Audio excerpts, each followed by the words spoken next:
네, 안녕하세요. 천만보험 흥지입니다. 사회에 나온 지 얼마 안 되시는 분들, 이제는 어떤 보험을 들어야 할지, 아니면 꼭 들어야 할지, 나는 아픈 것도 없는데 이렇게 생각하시는 분들 많으실 것 같아요. 그 전에 우리가 명확하게 개념을 세우고 가자고요. 돈을 몇 천만 원 아낄 수도 있고요. 후회 없는 보험을 가입하실 수 있을 겁니다. 보험금을 뭉치면요, 정말 큰 돈인데 지인이라고 무조건 가입하지 마시고 여러분이 잘 알고 나서 지출하시길 바라겠습니다. 자, 우선 여러분은 보험이 뭐라고 생각하시나요? 혹시 부모님 세대의 이야기인데 개라고 들어보셨나요? 서로 일정 금액을 내서 내 차례가 되면 그때 모두의 돈을 받게 되는 그런 구조입니다.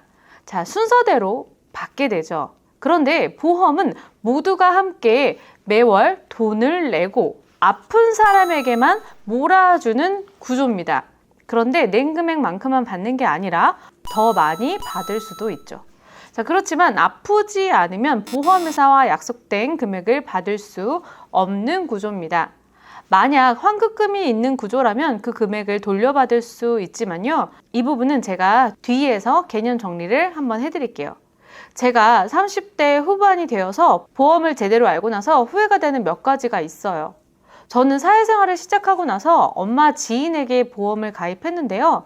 제가 가입한 보험은 중대한 암에 걸려야만 받을 수 있는 종신보험 개념의 보험이었습니다. 보장의 범위도 넓지 않았고요. 나이가 들어서 이것만 믿고 있다가 보험금 받겠지 하고 있다가 못 받으면 정말 속상했겠다라는 생각이 들더라고요. 또 젊었을 때는 보험료가 좀 더 저렴하잖아요. 사실 그때 10만 원? 술 몇 번 안 먹고 외식을 좀 덜 했으면 이제 조금 있으면 제가 끝나는 나이가 되었는데 이제 또 시작을 하려니 또 부담스럽기도 하더라고요. 그래서 제가 다시 예전으로 돌아간다면 제대로 설계를 해서 받을 수 있게끔 할 것 같아요. 제가 20년을 납부를 하고 100세까지 좀 보장을 받을 수 있도록 탄탄하게 가입을 하지 않을까 싶습니다. 자, 미래에다가 이 돈을 미리 던져 놓는다고 여러분들 생각하시면 될 것 같아요. 자, 물론 세상이 변하면서 신치료가 나오거나 또 새로운 병이 생기겠죠. 그러면 그런 것들만 알뜰하게 추가를 하는 방식으로 대비를 해둘 것 같습니다. 저희 조부모님은 모두 암으로 돌아가시거나 병력이 있으시고요. 어머니는 뇌출혈로 쓰러지신 경험이 있습니다. 자, 아버지는 그 유명한 고고당, 고혈압, 고지혈증, 당뇨가 모두 있으시고요. 그렇기 때문에 더더욱 병에 대한 두려움이 있습니다. 아플 때 돈 걱정까지 하면 너무 마음이 힘들 것 같아서요. 이렇게 미리 대비를 해두는 거죠. 자, 결론적으로 가장 큰 것은 마음이 편하기 위해 보험을 드는 게 아닐까 싶습니다. 자, 그리고 또 치료비 하자고 현금을 들고 있는 경우는 거의 없잖아요. 부자들은 이미 병원비 걱정을 안 할 테고요. 일반인들 같은 경우에는 대부분의 돈이 집이나 어떤 투자에 들어가 있다 보니까 치료 비용을 대기 위해서 어쩌면 하락장에서 집을 팔아야 하는 상황이 온다라고 하면 더 큰 손실이 있을 것 같습니다. 자, 그렇기 때문에 치료비도 그렇고요. 치료를 받을 때 생활비를 전체는 아니더라도 어느 정도는 대비를 하는 것이 좋을 것 같습니다. 자, 여러분들 보험을 가입하실 때 순서를 알려드릴게요. 최소의 비용으로 최대의 범위를 보장받으실 수 있는 것, 큰 손실을 지킬 수 있는 것들을 우선순위로 해서 말씀을 드리도록 하겠습니다. 첫 번째로는 실손보험입니다. 두 번째로는 운전을 하시는 분들이라면 운전자 보험입니다. 세 번째로는 종합보험, 그러니까 가장 확률이 높은 순서대로 여러분들 준비를 하시면 되는 거예요. 암, 뇌 관련 질환, 그리고 심장 질환에 대한 진단비 및 수술비를 준비하시면 됩니다. 그리고 나머지 일상생활에서 일어날 수 있는 사고나 질병 등에 대해 항상 폭넓게 준비를 하시면 됩니다. 네 번째로는 자녀가 있는 분들이라면 종신보험을 준비하시는 것도 도움이 됩니다. 자, 이 부분은 나중에 더 자세히 다루도록 하겠습니다. 자, 그리고 여러분들이 더 필요하다고 느끼시는 종류의 보험을 추가적으로 준비를 하시면 되겠습니다. 자, 치아가 안 좋은 분들이라면 치아보험, 그리고 간병에 대한 부담이 있으신 분들은 간병비 보험, 그리고 화재 보험 등등 내 상황에 맞게 가입을 하시면 되겠죠. 이 중에서 가장 중요한 것은 보험은 중간에 해지하면 손실이 크게 됩니다. 그렇기 때문에 내가 감당할 수 있는 선에서 무리하지 말고 가입을 하는 것이 가장 중요하겠죠. 그리고 서두에 중간에 해지 시 돌려받는 환급금에 대해서 말씀을 드렸는데요. 이 환급금은 결국 내가 낸 비용을 돌려받게 되는 것이지 보험회사에서 호의로 여러분들께 돌려주는 돈이 아니라는 사실을 꼭 아셔야 됩니다. 자, 적립보험료라는 항목을 매달 보험료로 내시면 어느 시점 이상이 되면 약속된 금액을 돌려받게 되는데요. 이 적립보험료는 은행의 이율보다는 낮기 때문에 굳이 내가 추가적인 돈을 보험회사에 낼 필요가 있을까 싶습니다. 그래서 저는 본인이 유지할 수 있는 보험료 선에서 치료를 할 확률이 높고 나중에 치료할 때 마음 놓고 치료를 받으실 수 있는 방향으로 설계를 도와드리고 있는데요.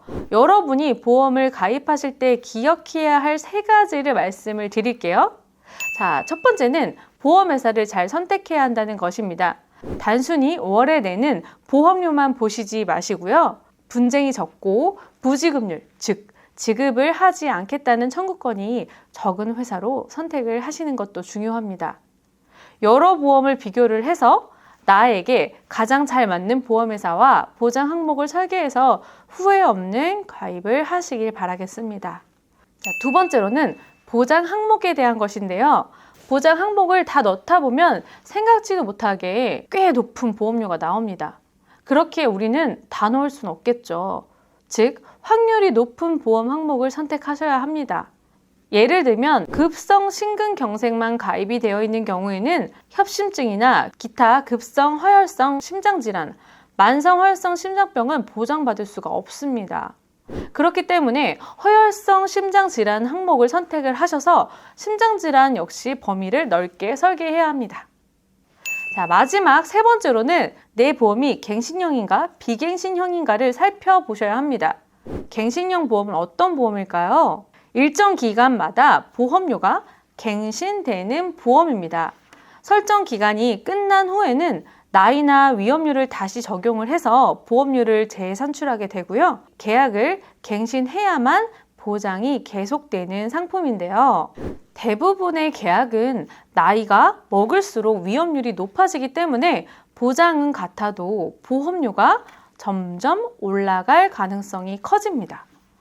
장점이 있다면 처음 보험료가 저렴하다는 것과 이처럼 저렴한 보험료를 내다가 혹시 납입 면제에 해당되는 병에 걸렸을 때에는 납입 면제가 되기 때문에 시점에 따라서 고객에게 유리한 경우가 있을 수도 있습니다.